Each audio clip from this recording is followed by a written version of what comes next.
Oh yes, the potatoes in the ground are coming on strongly now, boys and girls, as you can see. Even coming up in this one.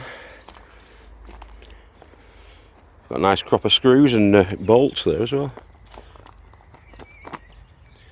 Shift them. Them's all the red dukes in there. They'll all come through soon. They were very deep, those ones, but these were only about 10 inches down, so they're coming up nice. Another couple of weeks, I think, for these onions yet. But they're fattening up now, they're starting to fatten. These were the overwintered ones. And these were this season's. These were this year's. They're a couple of months old, and they'll probably be about another two months, something like that, for them ones. But these ones, we're talking mid-June, these will be coming out, and the garlic as well. These beets are bolting. That I overwintered. I don't think I'll do that again.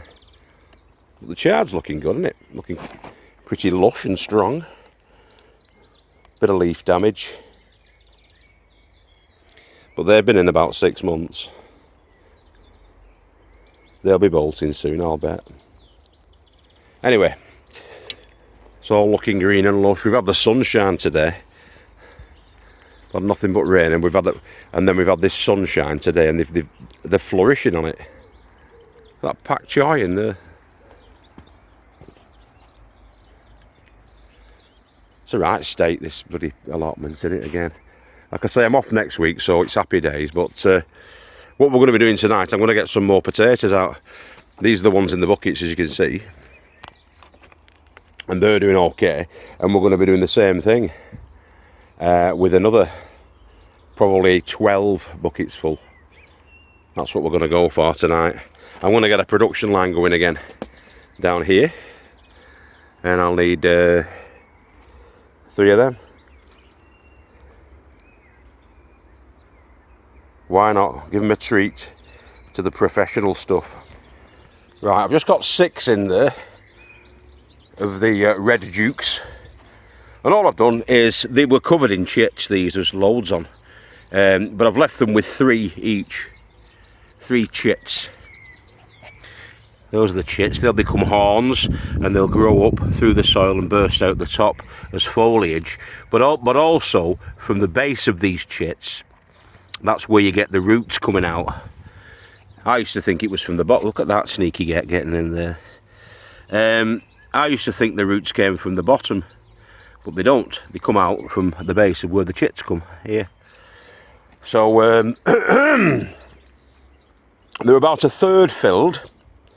Okay, so they're about 3 or 4 inches from the bottom. That's where the bottom of the potato is, probably about 3 inches from the bottom of the pot. And what we'll do, we've added in the blood, fish and bone meal. Give it a good stir in, a mix in.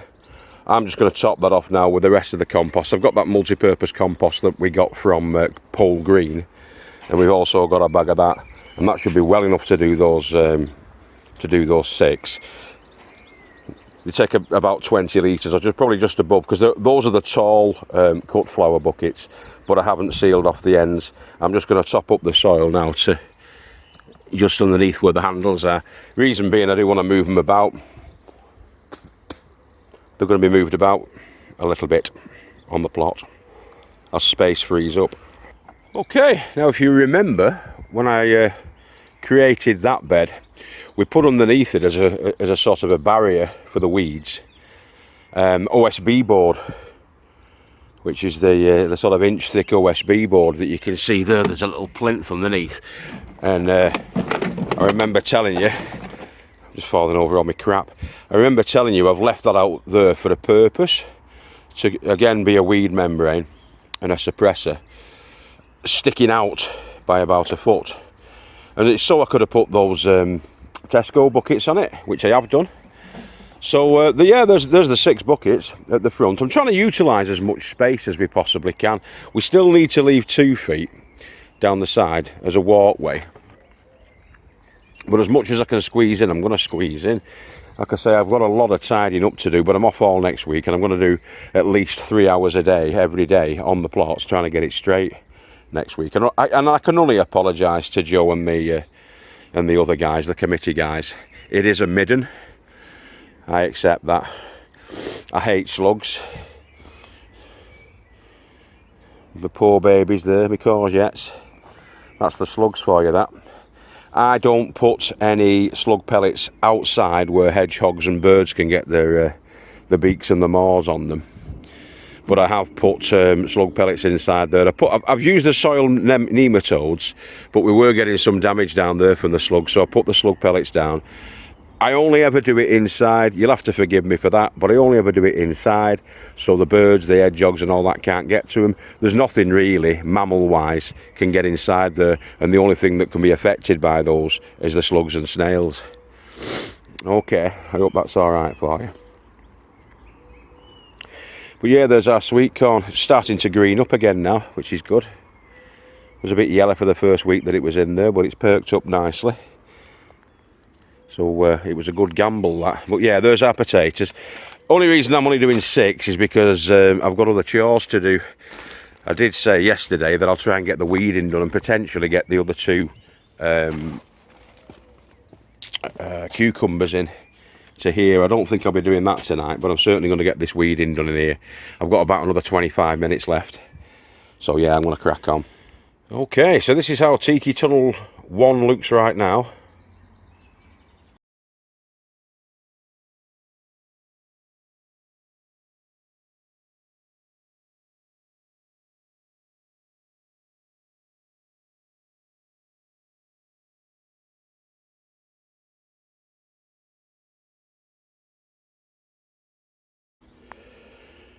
Okay, that's as good as I can do in 25 minutes.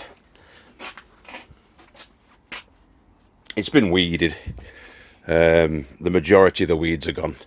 I've not had a chance to clear this area out here, but most of the crap has been moved from floor level anyway. It's looking something like now. It's been hot in here. I need to water it up. That's my next job. Look at them marigolds. Flipping heck. Right, water. Yeah, water them up in the watering trays. It's getting dark now. It's dusty in here. Swept the floor. I should have dampened it down really first, but I'm stupid. Put some water in there. I might put some more water in these trays. I'm going to see if my sister can come up and do some watering over the weekend while we're going away. Maybe come up on the Sunday. I'll come down tomorrow night and water everything up quite thoroughly. But then, yeah, on Sunday, see if she can come down on Sunday and give them another watering. Getting plenty of blossom on these. That's coming through. They've got another 4 feet to go as well until they get up to the top there. There's the cukes. Right, so it's actually 9:25, which means I've been up here for over an hour and a half, about an hour and 40 minutes. That. So much to do and so little time. It's a pain in the backside. I'm not going to worry about it though, because we are going away this weekend and you've got to live your life. Haven't you? Not worth worrying about, is it?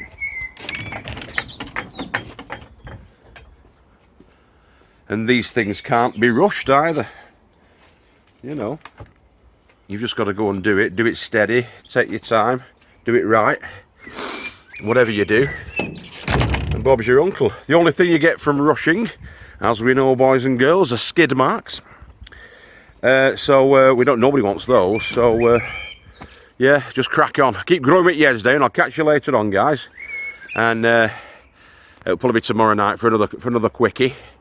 And then I won't see you again then until Tuesday, and hopefully on Tuesday or even Wednesday. It might be Wednesday, because I might want to come down here on Tuesday. I'll have a word with him.